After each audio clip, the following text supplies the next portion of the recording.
Hi, I am Sanjay Patel. In this lecture, we are going to introduce the concept of monotonic sequence. So, let us start with what is known as monotonic sequence. You already know this thing. Uh, Let me write down this monotonic sequence. So, we'll define first. Okay, so in this regard, we consider these definitions. The first definition, we define what is called increasing sequence. First of all, let me take a sequence. Let xn be a sequence of real numbers. Sequence of real numbers. If xn is less than or equal to xn plus 1 for every n belongs to n, okay, for every n belongs to n, then the sequence xn is said to be increasing sequence or monotonically increasing sequence. We shall simply say increasing sequence. Increasing sequence. Okay. So remember this first definition, increasing sequence. Okay. If we write strict inequality there instead of less than or equal to, everything else is as it is. Just I replace less than or equal to by strictly less than sign. If this is true, then xn is said to be strictly increasing sequence. Strictly increasing sequence. Okay. Third thing,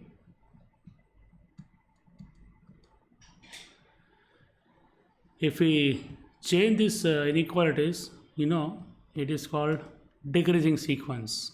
You already studied what is increasing function and decreasing function. This is about sequences. So my next definition is, if xn is greater than or equal to xn plus 1 for every n belongs to n, then xn is said to be decreasing sequence. Is said to be decreasing sequence. I will write now in short. So this is our third definition, decreasing sequence. And the same way, if I consider strict inequality here, okay, let me remove this. If I consider strict inequality, if xn is strictly greater than xn plus 1 for every n belongs to n, then it is said to be strictly decreasing sequence. Strictly decreasing sequence. Okay. See, the concept is very simple. Xn less than xn plus 1 means x1 is less than x2 if you put n equal to 1 here. If you put n equal to 2, x2 is less than or equal to x3 and so on. So if you can arrange like this, x1 less than or equal to x2 less than or equal to x3 and so on, it is increasing. And if it is the reverse, it is decreasing sequence. Okay. If sequence is either increasing or decreasing, it is called monotonic sequence. Remember this. if xn is either if xn is either increasing, if for increasing I will use this increasing, okay, and for decreasing we will use down arrow. If a sequence xn is either increasing or decreasing, then xn is called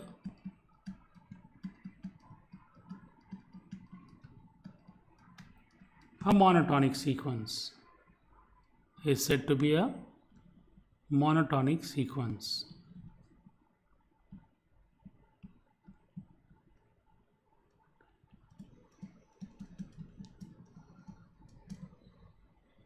Monotonic sequence. And if it is strictly increasing or strictly decreasing, we call it strictly monotonic sequence. Okay, so these are our 4 definitions. Examples, you know many. Let us consider the first one. If I take xn is equal to n square, then we know if n is less than n plus 1, if n is less than n plus 1, then n square is strictly less than n plus 1 whole square. So that is nothing but xn is less than xn plus 1. Okay, so this is true for every n. So what can you say about this sequence? This sequence xn is strictly increasing sequence, strictly increasing sequence. Okay, if I consider another example, say xn is equal to say minus n. Okay, xn is equal to minus n, or say minus 2n, you can take anything like this.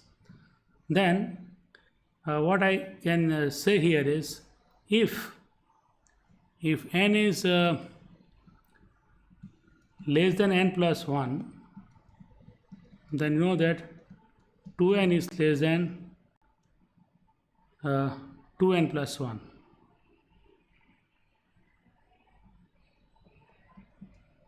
Okay, and if I give negative sign, it is minus 2n is greater than minus 2n plus 1. So this is nothing but xn is greater than xn plus 1. So what is the situation here? It is something like this. If we have x1 is greater than x2, x2 is greater than x3, x3 is greater than x4, and so on. You can also visualize first term is minus 4, second term is first term is minus 2, for n equal to 1 it is minus 2, for n equal to it is minus 4, then 3 minus 6 minus 8, and so on. So this is your x1, this is x2, x3, and you can see x1 is strictly greater than x2, and so on. So this is strictly decreasing sequence. Strictly decreasing sequence. And remember, we can have a sequence which is both increasing as well as decreasing. Can you guess what is that? Yes, it is a constant sequence. So if I consider xn is equal to this sequence, say 3, means we have 3, 3, 3, 3, all these terms. So it is a constant sequence and it is satisfying both the conditions. It is satisfying this, xn is less than or equal to xn plus 1, and also it is satisfying the condition xn is greater than or equal to xn plus 1 for every n is equal to 1, 2, 3, and so on. So this sequence is both increasing and decreasing. Okay, and the next question one can ask, can we have a sequence which is neither increasing nor decreasing? Definitely yes, and it is our known and very useful sequence minus 1 raised to n. Okay, what are the terms here? First term is minus 1, second term is plus 1, third term is again minus 1, plus 1, and so on. So I can say this is x1, x2, x3, x4. Okay, here x1 is less than x2 is true, but x2 is not less than x3, so it is not increasing sequence. Okay, it is not increasing sequence. Same way, x1 is less than x2 first of all, so I can say it is not decreasing also. Okay, if it's decreasing, then x1 will be greater than x2. So it is neither increasing nor decreasing sequence. Okay, so these are some basic things about increasing and decreasing sequence. What is the important thing here is the use of increasing and decreasing sequence. If you remember, we have studied an important theorem about a convergent sequence. If a sequence is convergent, it is always bounded. Correct? What is the meaning of bounded sequence? If all terms of a sequence lies between some two constants, then it is called a bounded sequence. That is, it has some upper bound as well as some lower bound. Okay. What I want to first show is one very important result about this sequence, and it is this thing. Every convergent if a sequence xn, if xn is a increasing sequence, okay, increasing sequence and bounded above,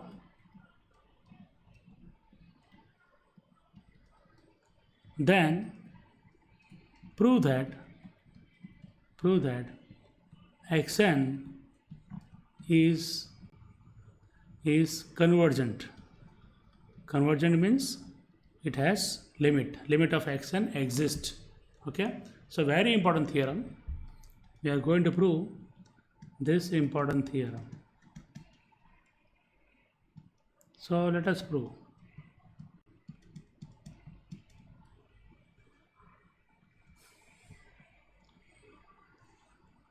Okay, first of all, what is given is xn is increasing sequence. Okay, one can define increasing sequence like this also. If you take any two say natural numbers, if one natural number say n, other natural number is m, and if n is less than m, then the corresponding terms xn and xm also have the same relation, like xn is less than xm. Okay, such a thing is called increasing sequence. What we have defined is like this: xn is less than or equal to xn plus 1. But one can also define this way: xn, whenever n is less than m, xn is less than xm, like that. Okay.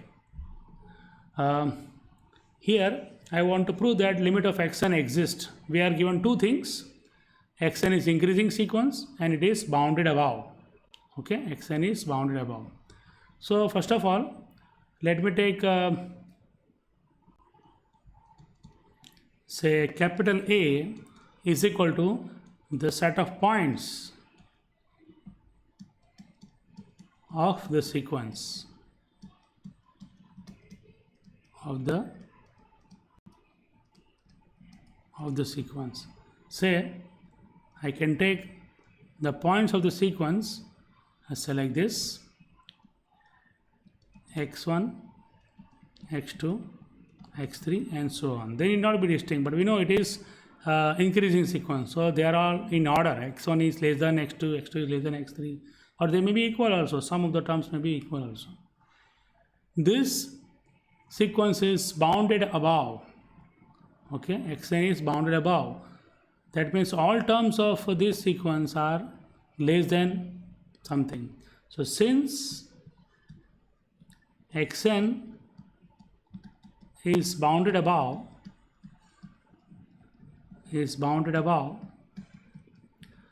we can find some x.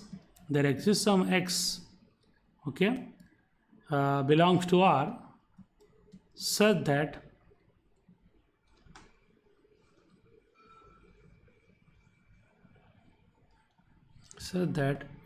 xn, such that all the terms here are less than or equal to x, for every n. Okay, so I can say the set A is bounded above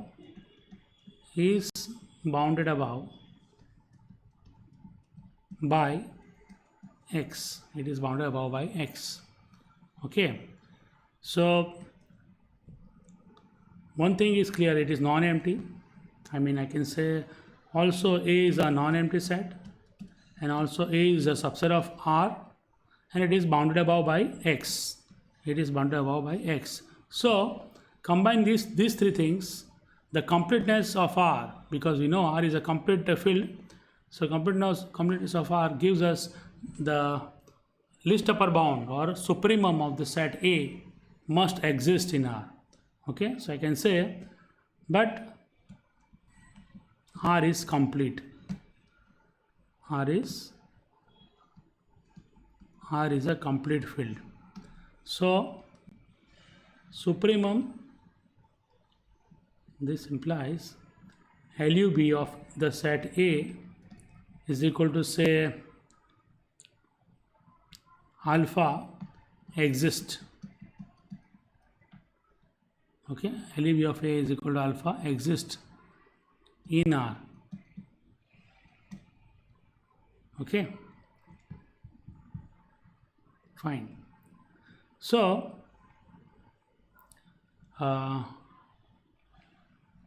what I will prove is that the sequence xn converges to the LUB. We shall prove that xn converges to alpha. Okay, see how. So what I will do is this. Here,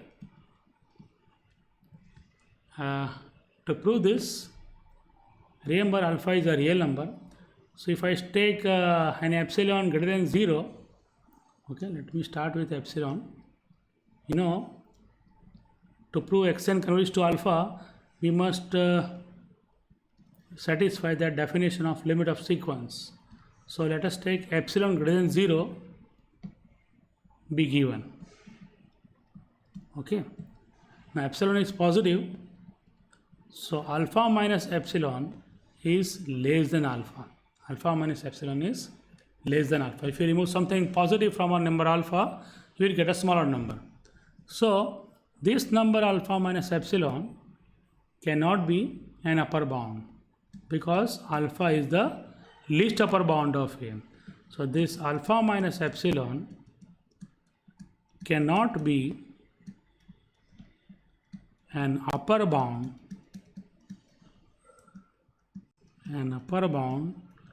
of the set A.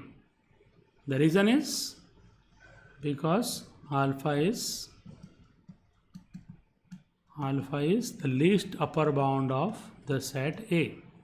Alpha is the least upper bound of the set A. Okay, what is the meaning of this?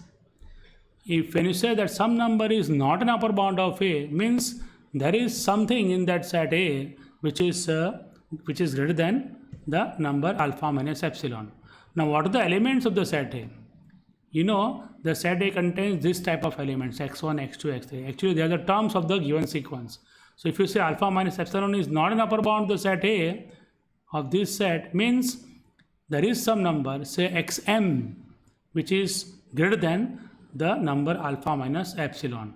So I can say, therefore there exists some element xm belongs to A such that xm is strictly greater than alpha minus epsilon. Okay, so alpha minus epsilon cannot be an upper bound of the set A. This m is a particular natural number. Okay, so just let us call this as result number 1. What I will be proving is this: if I start with any n which is greater than this number small m, then what is the relation between the sequence terms xn and xm?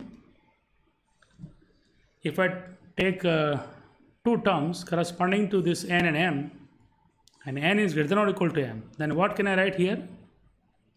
Greater than or equal to. Why? Because xn is increasing sequence, correct? So we have x1 greater than x2, x1 less than x2 less than x3 and so on. So if 3 is greater than 2, then x3 is greater than x2. 10 is greater than 7, so x10 is greater than x7, like that. So n is greater than or equal to m implies xn is greater than or equal to xm. Okay, and what do you know about this xm? From result 1, it is greater than alpha minus epsilon. So what I will get here is, this implies xn is greater than alpha minus epsilon, and this is because of result number 1. Xn is greater than xm and xm is greater than alpha minus epsilon. So by transitivity, xn is greater than alpha minus epsilon. So what I can write next is this thing: reversing this inequality, alpha minus epsilon is less than xn, strictly less than xn. We can also write xn is less than or equal to x. Why? What is this x? If you remember, this x was an upper bound of the set A. See, we have written here A is bounded above by this number x. So x is an upper bound of the set A.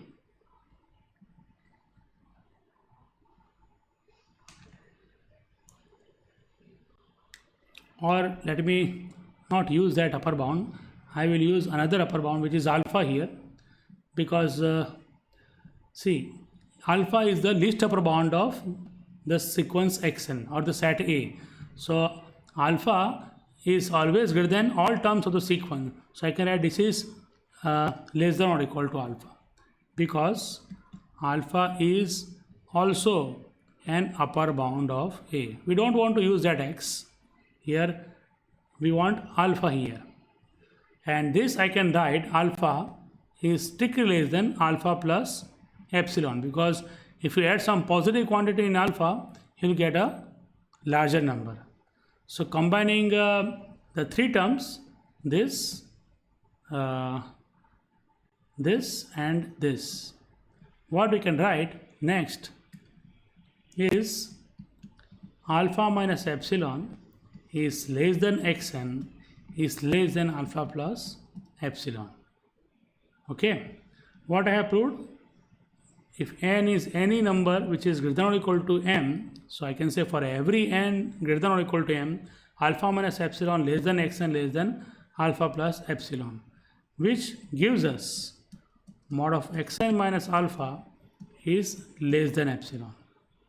Okay, so therefore we can conclude finally that limit n tends to infinity, because this means limit n tends to infinity, xn is equal to alpha.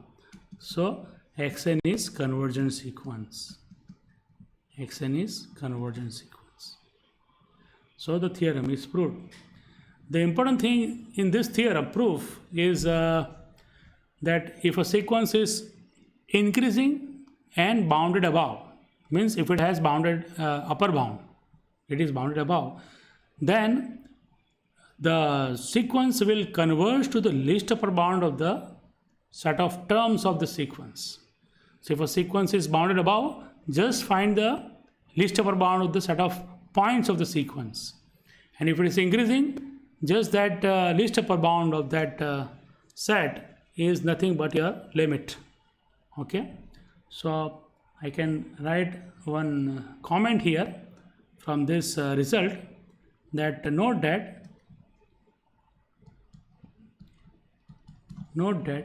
if xn is increasing sequence and bounded above, two things, bounded above, okay, then xn converges to what? The least upper bound of the set of terms of the sequence. So I can say LUB of xn. It is some number. In our case, it was alpha. Okay. And we have a similar result, which I leave it to you to prove. And it is this, the similar theorem for decreasing sequence also. What we have proved is, if xn is increasing and bounded above, then xn is convergent. Same way, if xn is decreasing sequence, this means decreasing sequence, and it is bounded below, just you have to change two things, increasing to decreasing and above to below. So if xn is decreasing sequence and xn is bounded below, then again xn is convergent. So if you combine the two things, and you can have a more stronger result, say like this. This I am leaving it to you. Just you have to change the proof of this previous theorem, and you can combine and say. So this you try yourself.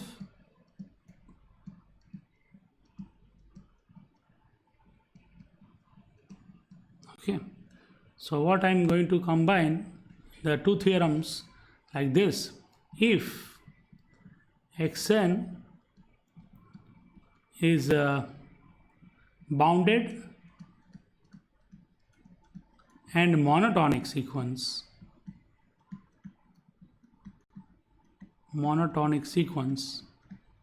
then xn is always convergent.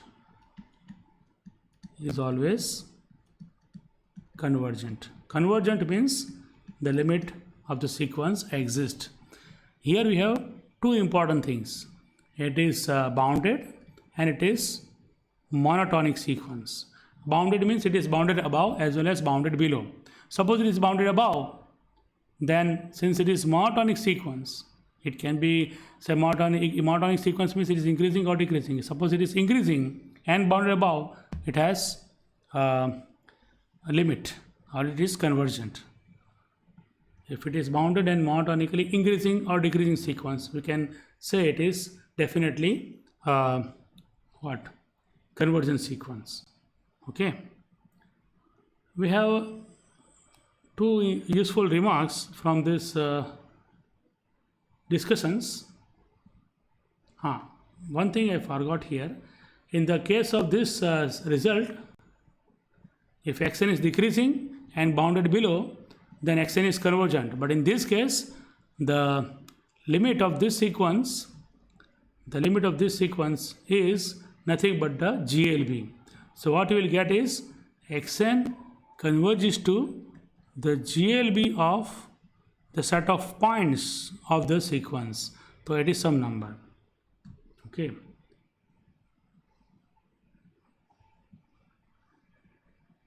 Fine. Now let me consider one or two different remarks, which is also very simple. So let me write as a note. Number one is that if xn is increasing sequence, and xn converges to x, then prove that xn is always less than or equal to x for every n belongs to n. This is one remark. And the second remark we can write in a similar way is this: if xn is a decreasing sequence, and again xn converges to x, then xn is always greater than or equal to its limit for every n belongs to n. This is very natural, but we can prove this using the previous theorems. So just I will give a short hint for result 1, then you can try result 2 yourself. So for the proof of 1 is something like this. Here xn converges to x is given. Okay, xn converges to x. That means xn is convergent sequence. Xn tends to x means xn is convergent sequence. And if xn is convergent sequence, then by a theorem we know every convergent sequence is bounded. So xn is a bounded sequence. Xn is a bounded sequence. Okay. Not only that, we also have proved if xn is increasing, and means our theorem says if xn is increasing sequence and bounded means both bounded above and bounded below, so it is bounded sequence, then there exists some alpha, I can say there exists some alpha belongs to R such that xn converges to alpha.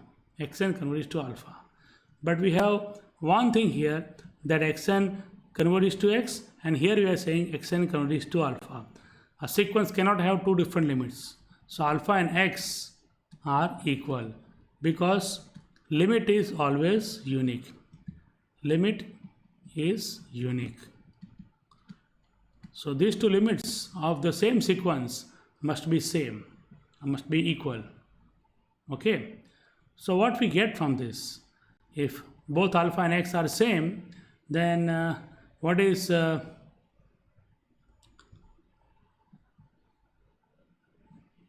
what follows from that theorem is this: since we know this alpha in that theorem, this alpha is what? It was LUB. If you remember, we have proved it is LUB of xn. So I can write xn is less than or equal to alpha, correct? But alpha and x are same. So this gives us xn is less than or equal to x for every n belongs to n. So if xn is increasing sequence and it is converging to x, okay, if xn is increasing sequence and it is converging to x, say like this, say here is x1, then x2 is bigger, x3 is bigger, and all these terms are going near and near to some x, okay, they are going to x. So if it is increasing and bounded above, then this limit, which is actually the LUB of all these numbers, then it is obvious that all the xn's are less than or equal to x. So that we want to say here. Okay. Same way you can try the second result. If xn is decreasing sequence, xn converges to x, then all xn are greater than or equal to x. Okay. So this is about monotonic sequence, and one or two important theorems, that if a sequence is monotonically increasing and bounded above, that is always convergent, and the limit of that sequence will be nothing but the least upper bound of the set of points of the sequence. Second theorem, which I gave as a homework, says if xn is decreasing sequence and say bounded below, then the sequence is convergent, and the limit of the sequence is nothing but the greatest over bound, or you can say infimum, of the set of points or set of terms of the sequence xn. So keep this in mind. It is also a very useful thing. Okay, so we'll see some more interesting problems based on these theorems in our next lecture. Okay, thank you.